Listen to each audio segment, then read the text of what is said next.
R&R. Oh God. Oh God. Oi, me pro. Oi, me Joe. So we have our jumps and we have our Rayleighs. I think it's time we start letting it rip. What should we try now? I think let's go for the frontside 360. How exactly would you describe the frontside 360, Taylor?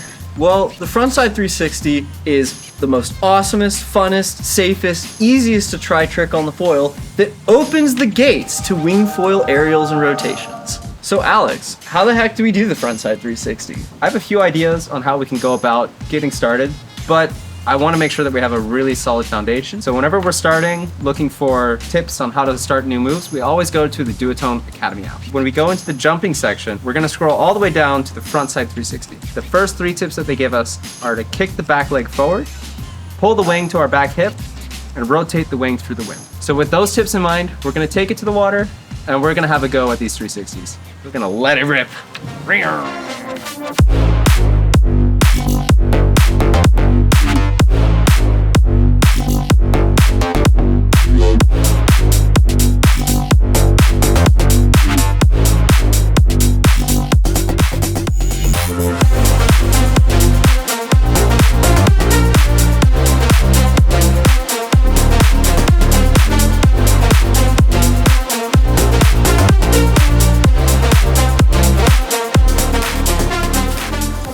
While on the water, there were some tips that we found were really helpful. And there were others that we put our own creative spin on that really made sense to us. So now we're gonna go through, we're gonna show you 3 moves from those sessions. 1 good, 1 bad, and 1 ugly. We generally break down our moves into 3 sections: the takeoff, the mid-air, and the landing. A good clip nails all 3 of those. A bad clip might miss 1 or 2, and an ugly clip, you'll know. So before we get into looking at the good clip, we just want to run you through our technique that we found made the frontside 360 safe and consistent to try. We call it the spinny chair method. The spinny chair is a metaphor that we came up with that helps us imagine our key technique to the frontside 360. We start by thinking about sitting in an office chair or another chair that spins. We're then going to imagine pushing off of a counter to spin us in a circle. We found that this kept the rotation really flat and kept us over the board while also allowing the wing to rotate through the wind in a controlled manner.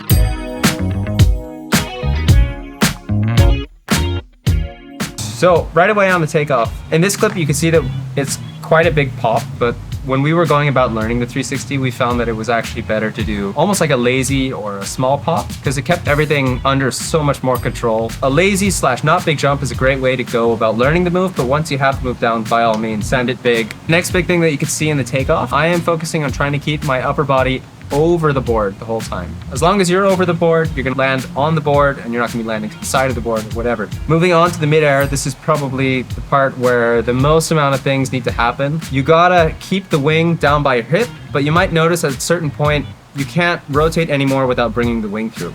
So when bringing the wing through, what we found worked best was you actually push the front hand through while keeping the back hand down to control the wing. With a bigger wing and less wind, kicking the leg around first is a really good step. But as soon as we started sending bigger jumps with smaller wings and more wind, we found that the spinny chair method, or pushing the wing down first, is a really good way to go about it. Basically, we were focusing more on using the wing to rotate rather than kicking the board around. Another big tip that we were given when learning was to flatten the board out before we rotate. And that just allows me to have a much more controlled rotation where I stay over the board the whole time. On to the landing, one of the biggest problems you might run into that I definitely did is hitting the tip or the front leading edge of the wing directly into the water. One thing that can help you prevent this is by sticking the front arm up so that the wingtip stays high.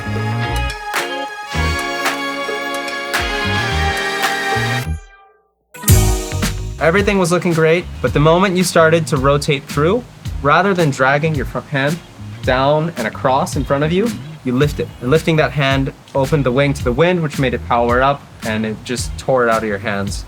I think also because my board is off axis, I'm not trying to pop my wing, and I've done this before, where if you go off axis and your foil is pointing up and you go for that really low rotation, you'll literally slice the tip of your wing with the foil. If my board was more flat, then I would have a lot more safety in pulling down and pulling across.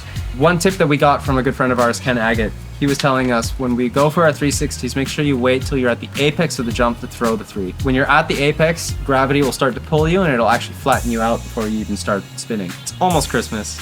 We don't have any clips from you guys yet. Fill our hearts and fill our stockings with clips of your big sends. Down in the description, you'll find a link to a Google form where you can send us your videos. Send us your Rayleighs, your 360s, whatever. We want to look at them and we want to break it down in these videos for you.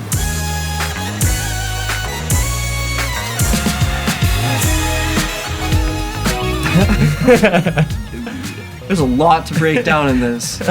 Okay, so takeoff. What are the big problems here?